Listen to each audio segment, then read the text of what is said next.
नमस्कार। Sanskrit online classes में आप सभी का स्वागत है। आज बीए पार्ट फर्स्ट की क्लास में हमारा जो पहला टॉपिक है वो है संज्ञा प्रकरण। तो आज हम उसी के ऊपर चर्चा करेंगे। संज्ञा प्रकरण। संज्ञा प्रकरण के अंतर्गत जिन विशेष बिंदुओं के ऊपर हम चर्चा करेंगे वो है सबसे पहले माहेश्वराणि सूत्राणि। अगला टॉपिक है उच्चारण स्थानम। तत्पश्चात प्रयत्न या हम कहें यत्न, और इसका अगला पॉइंट है संज्ञा सूत्र। ये चार विशेष बिंदु हैं संज्ञा प्रकरण के टॉपिक के अंतर्गत जिनके ऊपर हम क्रम से चर्चा करेंगे कि माहेश्वरी सूत्र जो है वो कितने होते हैं, कौन कौन से होते हैं। उच्चारण स्थान, प्रत्येक वर्ण का जो स्थान होता है मुखमंडल में वह कहाँ से होता है। प्रयत्न या यत्न कितने होते हैं, उनकी स्थिति किस प्रकार से होती है, और संज्ञा सूत्र कौन कौन से हैं, तो इनके ऊपर हम चर्चा करेंगे। तो इस टॉपिक को शुरू करने से पहले हम थोड़ा सा बेसिक जो बातें हैं संस्कृत की उसको जान लेते हैं। तो देखिए, जो सार्थक शब्द होता है, सार्थक शब्द मतलब जिसका कोई सटीक अर्थ निकलता हो वह सार्थक शब्द। तो किसी भी सार्थक शब्द के निर्माण के लिए हमें दो चीज़ों की आवश्यकता होती है। किसी भी सार्थक शब्द का यदि हमें निर्माण करना है तो हमें दो चीज़ों की आवश्यकता होगी। तो एक होता है प्रकृति और एक होता है प्रत्यय। प्रकृति और प्रत्यय। कहीं कहीं हमें एक चीज़ की और आवश्यकता हो जाती है, उसको हम कहते हैं उपसर्ग। तो यहाँ शब्द के निर्माण में हमें अब यहाँ तीन चीज़ें काम में आ रही हैं। तो देखिए, हमारे पास एक शब्द है संस्कृत।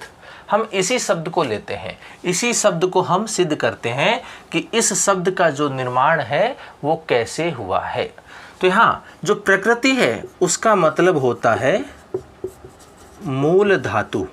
प्रकृति का मतलब होता है मूल धातु। उपसर्ग, देखिए यहाँ से पता लग जाता है कि उपसर्ग जो होता है वो धातु से पूर्व काम में आता है, और प्रत्यय जो होता है धातु या शब्द के बाद में अर्थात अंत में काम में आता है। तो हमारे पास शब्द है संस्कृत। इस शब्द को हम सिद्ध करते हैं कि ये जो शब्द है ये कैसे बना है। तो यहाँ संस्कृत जो शब्द है इसमें उपसर्ग हमें क्या दिखाई दे रहा है, तो उपसर्ग हमें दिखाई दे रहा है सम उपसर्ग है। तो यहाँ संस्कृत जो शब्द है उसमें उपसर्ग कौन सा है, सम उपसर्ग है। फिर हम बात करेंगे प्रकृति अर्थात मूल धातु की। तो मूल धातु हमें क्या दिखाई दे रही है, यहाँ पे क्री दिखाई दे रही है। तो यहाँ मूल धातु हो गई हमारी क्री। और अंत में बात करेंगे प्रत्यय। तो प्रत्यय में अंत में ध्वनि किस प्रकार की आ रही है, तय की ध्वनि आ रही है। तो तय की ध्वनि यदि आती है अंत में तो वहाँ प्रत्यय कौन सा होता है, तय प्रत्यय होता है। ये कत नहीं है, ये तय प्रत्यय है। पहला अक्षर यदि आधा होता है तो हम उसे बोलने की कोशिश करते हैं लेकिन बोलेंगे नहीं, तो ये हो जाता है तय प्रत्यय। तो यहाँ देखिए, सम उपसर्ग पूर्वक क्री धातु में तय प्रत्यय जोड़ने से किसका निर्माण हो जाता है, संस्कृत शब्द का निर्माण हो जाता है। यहाँ जो मध्य में शय दिखाई दे रहा है वो सम सुटय आदि जो सूत्र होते हैं उनकी सहायता से उनका आगम होता है। लेकिन शब्द में हमें मूल रूप से दो चीज़ों की आवश्यकता होती है और कहीं कहीं हमें तीसरी चीज़ की आवश्यकता होती है जिसे हम उपसर्ग कहते हैं। तो हमारे सामने एक शब्द है संस्कृत। तो इस शब्द को यदि हम सिद्ध करना चाहें तो हम सबसे पहले उपसर्ग की बात करेंगे, तो यहाँ सम उपसर्ग है। प्रकृति अर्थात मूल धातु की बात करें तो यहाँ क्री धातु है, और प्रत्यय की बात करें तो इसमें तय प्रत्यय है। तो ये तीनों मिलकर के किसका निर्माण करेंगे, संस्कृत का निर्माण करते हैं। तो ये प्रतियोगी परीक्षा में पूछा भी जाता है कि संस्कृत शब्द की उत्पत्ति किस प्रकार से हुई है। तो वो होती है सम उपसर्ग, क्री धातु और तय प्रत्यय, ये तीनों मिलकर के संस्कृत शब्द का निर्माण करते हैं। अब बात आती है कि ये संस्कृत क्या है। संस्कृत क्या है? तो संस्कृत एक भाषा है। संस्कृत क्या है? एक भाषा है। भाषा है तो इसकी भी कोई न कोई तो परिभाषा होगी। तो देखिए संस्कृत भाषा जो है उसकी परिभाषा क्या आती है? तो कहते हैं वह भाषा जो क्या हो? शुद्ध हो, जो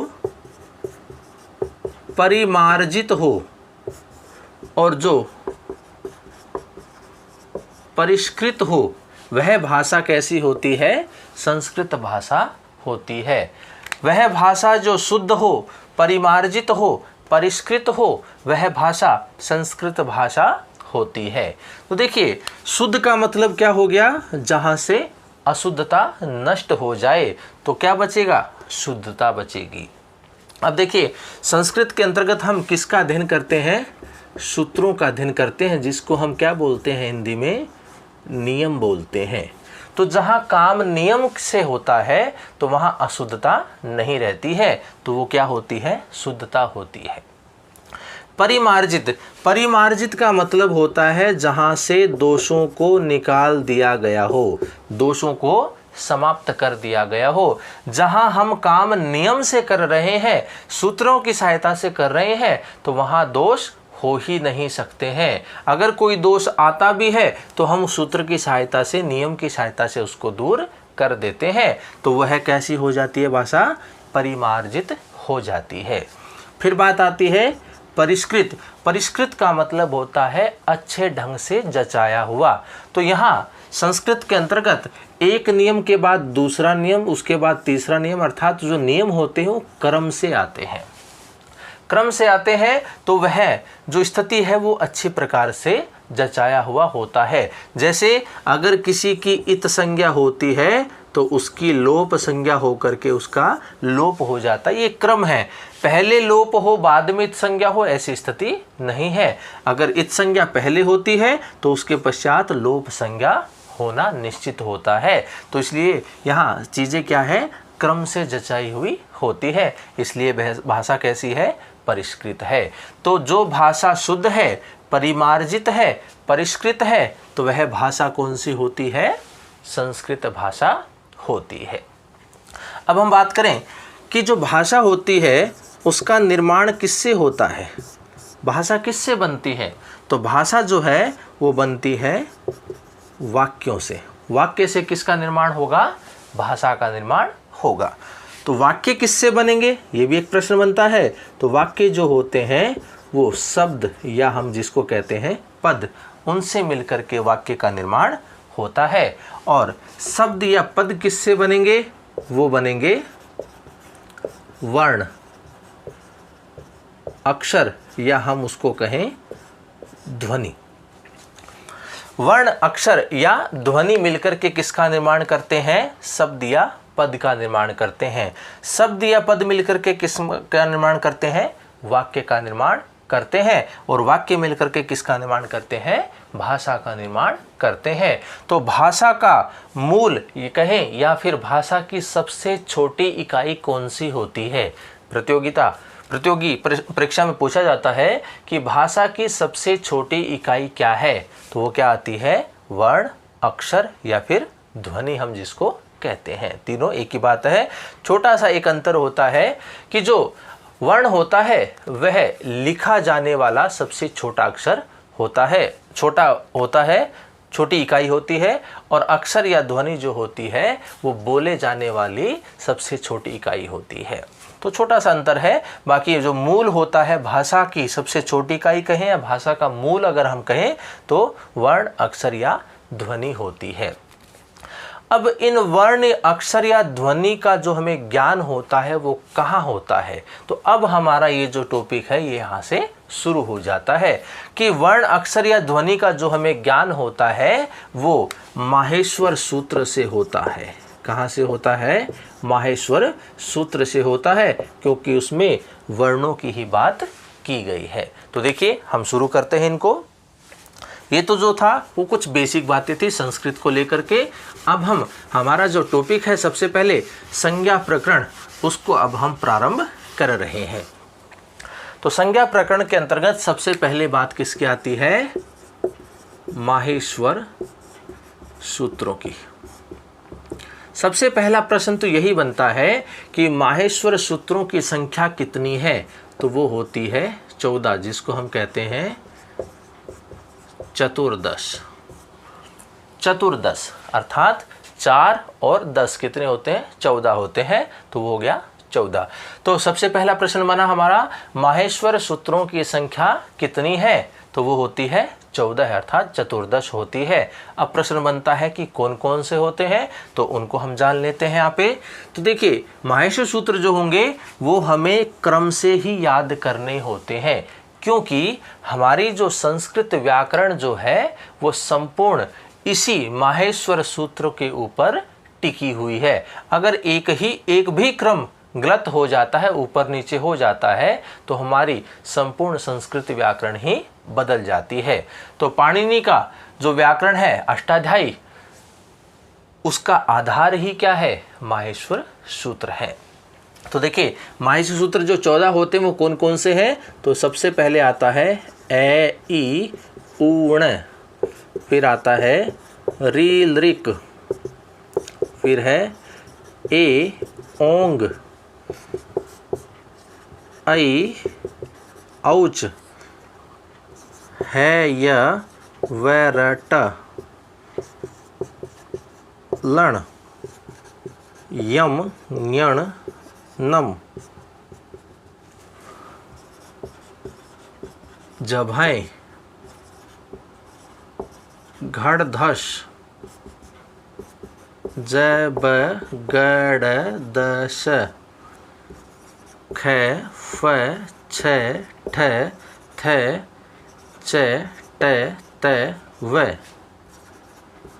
क प य श श श र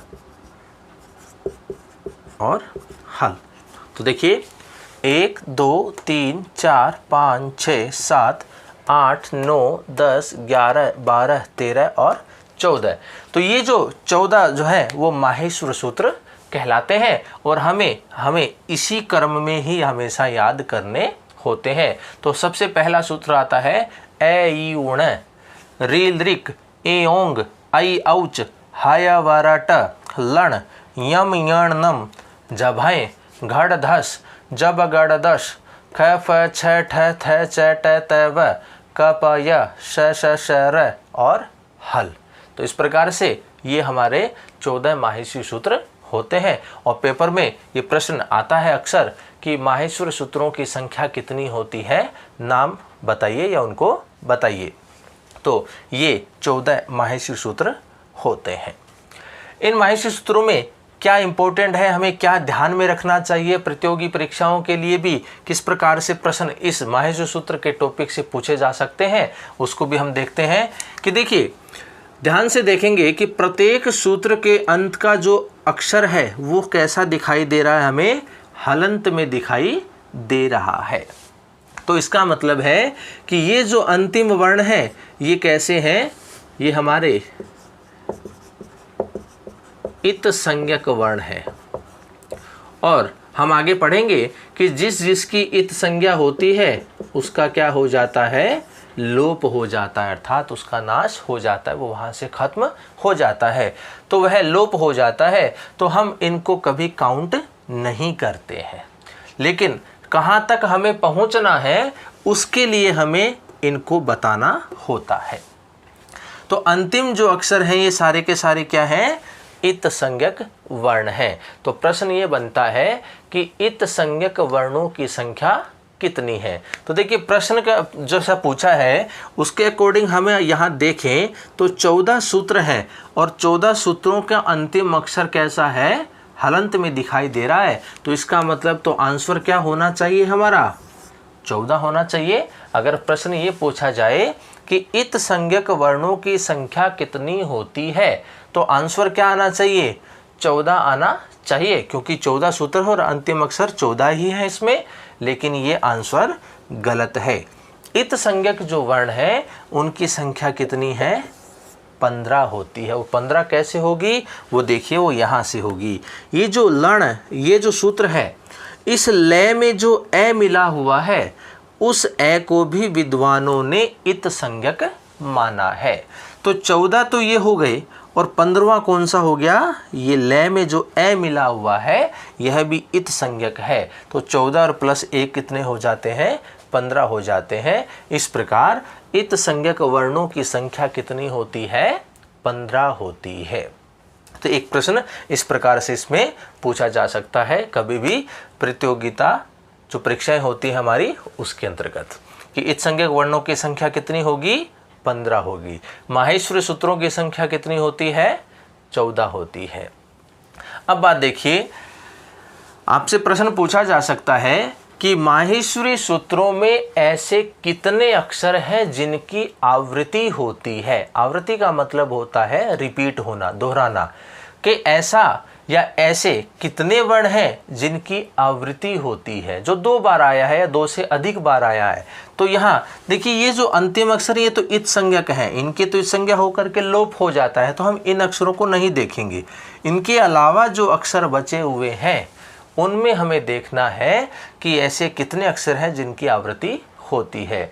तो ध्यान से देखने पर हमें पता लगता है कि ये जो है वर्ण है यही इस माहेश्वरी सूत्रों में 2 बार आता है वर्ण जो है उसकी आवृत्ति होती है। तो एक ही ऐसा वर्ण है जिसकी आवृत्ति माहेश्वरी सूत्रों में होती है। इसके अलावा सभी वर्ण एक एक बार ही आए हुए होते हैं। माहेश्वरी सूत्रों से ही हमें अच और हल वर्णों के बारे में पता लगता है, कि प्रश्न ये भी पूछा जाता है कि अच वर्ण कितने होते हैं और हल वर्ण कितने होते हैं।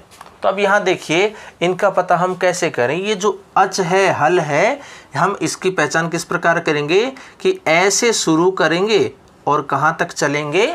च तक चलेंगे। और इसी प्रकार हल को जानेंगे तो है से शुरू करेंगे और लय तक हम चलेंगे, तो उससे हमें ये वर्ण मिल जाएंगे। ये जो अच होता है, हल होता है, ये क्या कहलाता है? प्रत्याहार कहलाता है। इसको हम प्रत्याहार नाम बोलते हैं, ठीक है ना। तो प्रत्याहारों का निर्माण भी हम इन माहेश्वरी सूत्रों से करते हैं। तो अच का मतलब होता है ऐसे लेकर के च तक के सारे वर्ण क्या कहलाएंगे? अच कहलाएंगे। तो देखिए, ए कहाँ है? ये रहा। तो ऐसे हम प्रारंभ करेंगे और च तक चलेंगे, तो च है हमारा यहाँ तक। तो यहाँ तक इस ए और च के मध्य में जो वर्ण आते हैं वो सारे के सारे अच होते हैं। तो ध्यान रखने वाली बात ये है कि ये जो अंतिम अक्षर है हलंत में, इनको हम काउंट नहीं करेंगे, लेकिन इस अक्षर को हम बताएंगे क्योंकि हमें यहाँ तक पहुँचना है, इसलिए हम इसको दिखाते हैं। तो हम काउंट करेंगे अच के लिए। तो सबसे पहले क्या आया? ए, फिर हुआ ई, फिर ऊ, उसके बाद री, फिर ली, फिर आई बात ए, ओ, आई और औ, और यहाँ जाकर के खत्म हो जाते हैं। तो देखिए अच वर्ण कितने होते हैं, तो यहाँ से हमें पता लग गया। तो देखिए 1 2 3 4 5 6 7 8 और 9। तो अच वर्णों की संख्या कितनी होती है? 9 होती है। ये भी हमारा एक प्रश्न तैयार हो गया कि अच वर्णा कतिधा, अच वर्ण कितने होते हैं? तो अच वर्ण 9 होते हैं। इसी प्रकार हल वर्ण कितने होते हैं? तो हल की बात करेंगे तो देखिए है यहाँ है, तो हम इस है से प्रारंभ करेंगे और लय जहाँ आता है हम यहाँ तक चलेंगे। तो इस है से प्रारंभ करेंगे और इस लय तक चलेंगे। जितने भी अक्षर आते हैं वो सारे के सारे क्या होंगे? हल वर्ण होंगे। हम यहाँ से अगर प्रारंभ करें और यहाँ तक चलें तो ये सारे अक्षर कितने होते हैं? ये 34 आते हैं। तो इसका मतलब तो ये हुआ कि हल वर्णों की संख्या 34 होती है, लेकिन ये आंसर गलत है। हल वर्णों की जो संख्या होती है वो कितनी होती है? वो 33 होती है, त्रित्रिंशत होती है, अर्थात 33 होती है। तो 33 कैसे होगी? तो देखिए है जो है उसकी तो आवृत्ति हुई है, एक ही वर्ण को हम 2 बार काउंट नहीं करेंगे, इसलिए इन दोनों में से हम एक ही है को काम में लेंगे तो इसलिए वो संख्या कितनी हो जाती है, 33 हो जाती है। तो हल वर्णों का भी हमें पता लग गया कि हल वर्णों की संख्या कितनी होती है, वो 33 होती है। अच वर्णों की संख्या कितनी होती है, 9 होती है। तो वो हमने इस माहेश्वरी सूत्रों से पता कर लिया। अब देखिए एक प्रश्न ये पूछा जाता है कि शय शय शय अर्थात जो 3 प्रकार के शय होते हैं उसका सही क्रम क्या होता है। शय शय शय इन तीनों का सही क्रम क्या होता है। तो सही क्रम के लिए हम इस माहेश्वरी सूत्र को ही आधार मानेंगे कि माहेश्वरी सूत्रों में ये शय जो है वो किस क्रम में लिखा हुआ है। तो यहाँ सबसे पहले जो लिखा हुआ है इस शय को बोलते हैं तालव्य शय। क्या बोलते हैं, तालव्य शय। ये जो शय होता है इसको तालव्य शय बोलते हैं। तालव्य शय क्यों बोलते हैं, इसका ज्ञान हम उच्चारण स्थानों में करेंगे। उसके पश्चात जो शय लिखा हुआ है इसको बोलते हैं मूर्धन्य शय। इस शय का जो नाम है वो कौन सा है, मूर्धन्य शय। और फिर अंत में जो बात आती है ये जो शय है वो क्या है, ये है दंत्य शय। इनका नाम जो करण किया गया है वो इनके उच्चारण स्थान की वजह से ही किया गया है कि उच्चारण स्थान ऐसा होने से इसको तालव्य कहा गया है, इसको मूर्धन्य कहा गया है, इसको दंत्य कहा गया है। और यही जो क्रम होता है ये सही होता है। सबसे पहले तालव्य, उसके बाद मूर्धन्य, उसके बाद दंत्य। क्यों, क्योंकि माहेश्वरी सूत्रों में ये देखिए ये क्रम इस प्रकार से लिख रखा है। सबसे पहले तालव्य, फिर मूर्धन्य और तत्पश्चात दंत्य शय लिखा हुआ है। इसी प्रकार से एक प्रश्न पूछा जाता है कि य व रैलय का सही क्रम क्या होता है। ये भी एक प्रश्न पूछा जाता है परीक्षा में कि य व रैलय का सही क्रम क्या है। तो इस क्रम के लिए भी हम आधार किसको मानेंगे, इस माहेश्वरी सूत्रों को ही मानेंगे। तो देखिए यहाँ य व र ये काउंट नहीं करेंगे और आगे चलेंगे तो ले आता है। तो य व र ले यही क्रम जो होता है वो संस्कृत में सही क्रम होता है।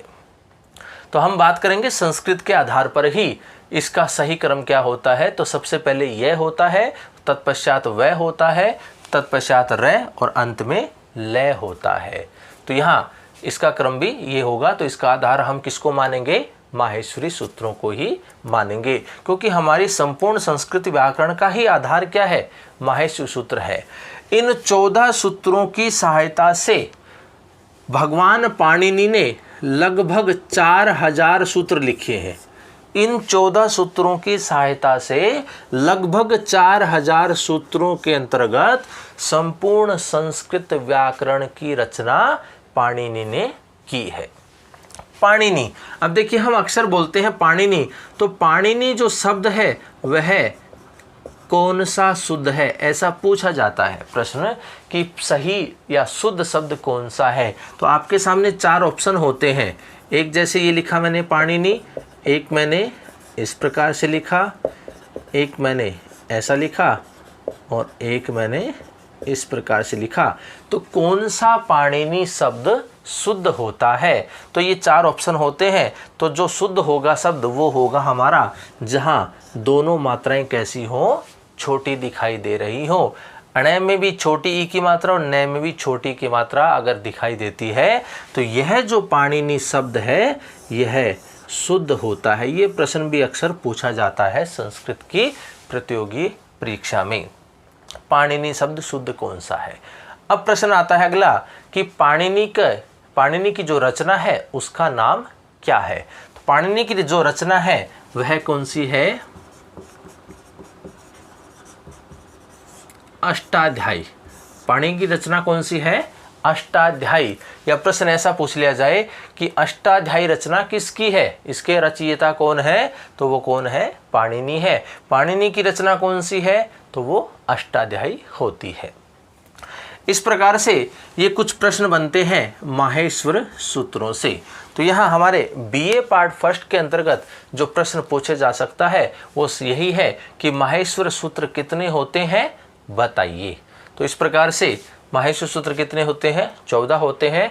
और वो कौन से होते हैं, हमें इसी क्रम में याद करने होते हैं। अगर एक साथ ये याद नहीं होते हैं तो हम याद करने के लिए क्या करेंगे, इनको टुकड़ों में विभाजित कर लेंगे। तो टुकड़ों में हम इनको याद करेंगे, लेकिन याद हमें इसी क्रम में ही करना होगा। तो सबसे पहला जो माहेश्वरी सूत्र आता है वो है ए ई उ ण री लृक ए ओंग आई औच हाय अवरट लण यम ञण नम झाबाए घाड़ दस जब अगाड़ दस ख फ छ ठ थ च ट त व क प य श श स र हल। तो इस प्रकार से ये 14 सूत्र है। तो देखिए माहेश्वरी सूत्रों में हमने किन किन बातों को जाना कि माहेश्वरी सूत्रों की संख्या कितनी होती है, 14 होती है। क्रम क्या होता है, इस प्रकार से होता है। पाणिनि शुद्ध शब्द कौन सा होता है, जिनमें दोनों मात्राएं छोटी होती हैं। पाणिनि की रचना कौन सी है, अष्टाध्यायी है। अष्टाध्यायी रचना किसकी है, पाणिनि की है। इसी प्रकार श श स का सही क्रम कौन सा होता है, तो सबसे पहले तालव्य श, उसके बाद मूर्धन्य श और अंत में दंत्य श होता है। फिर य व र ल का सही क्रम कौन सा होता है, तो य व र और ल इस प्रकार होता है। फिर बात आती है इत संज्ञक वर्णों की संख्या कितनी होती है, तो वो कितनी होती है, 15 होती है। 14 हमें दिखाई दे रही है, लेकिन एक 15वां जो है वो ल का जो ए होता है, इसको भी इत संज्ञक माना गया है। इस प्रकार से इत संज्ञक वर्णों की संख्या कितनी है, 15 होती है। अच वर्णों की संख्या कितनी होती है, 9 होती है। ए ई उ री लृ ए ओ ऐ औ ये 9 क्या होते हैं, अच होते हैं। हल वर्णों की संख्या कितनी होती है, हल वर्णों की संख्या 33 होती है। और फिर बात आ जाती है प्रत्याहारों की कि प्रत्याहारों की संख्या कितनी है, ये भी प्रश्न पूछा जाता है अक्सर। तो प्रत्याहारों की जो संख्या होती है वो 44 होती है। प्रत्याहारों की संख्या कितनी होती है, 44 होती है। और ये 44 जो माहेश्वरी सूत्र है, इन माहेश्वरी सूत्रों के द्वारा हम 42 प्रत्याहार बना लेते हैं। इन माहेश्वरी सूत्रों की सहायता से कितने प्रत्याहार बन जाएंगे, 42 प्रत्याहार बन जाएंगे। और जो 2 प्रत्याहार है, एक तो यम प्रत्याहार और एक आता है र प्रत्याहार, ये अन्य स्थानों पर हमें प्राप्त होते हैं। इस प्रकार से प्रत्याहारों की संख्या कितनी होती है, 44 होती है। तो आज हमने संज्ञा प्रकरण के अंतर्गत जो पहला बिंदु है माहेश्वर सूत्र, इसके ऊपर हमने चर्चा की है। तो आज की क्लास में इतना ही। अगली क्लास में संज्ञा प्रकरण का जो अगला टॉपिक है उच्चारण स्थानम, उसको लेकर के हम चर्चा करेंगे। अभी के लिए इतना ही। धन्यवाद।